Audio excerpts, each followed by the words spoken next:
Kita beralih ke informasi selanjutnya. Saudara, setelah pembelajaran tatap muka di sekolah mulai kembali berjalan sejak awal Januari lalu, penjualan perlengkapan sekolah di Kota Banda Aceh meningkat tajam hingga 70%.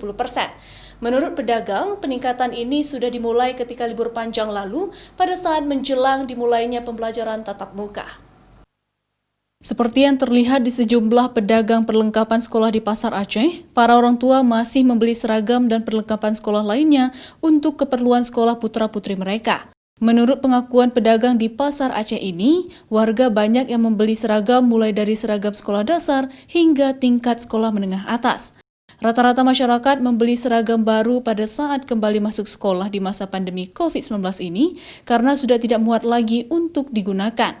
Sehingga banyak dari orang tua yang kembali membeli seragam sekolah dan banyak warga di luar kota datang ke ibu kota Provinsi Aceh ini untuk mencari seragam dan perlengkapan sekolah lainnya.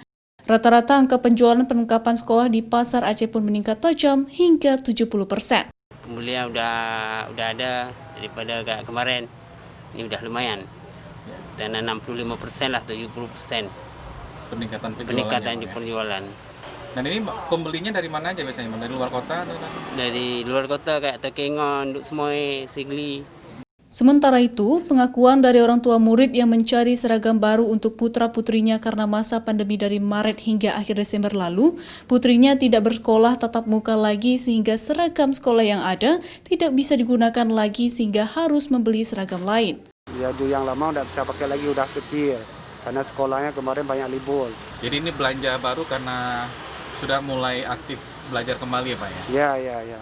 Oh, tidak semua Pak, yang nggak bisa dipakai lagi seperti sepatu, kayak baju yang kami beli ini sekarang. Pedagang memprediksi penjualan seragam dan perlengkapan lainnya akan terus membaik pasca dimulainya kembali pembelajaran tatap muka di sekolah. Mustajab, Kompas TV, Banda Aceh.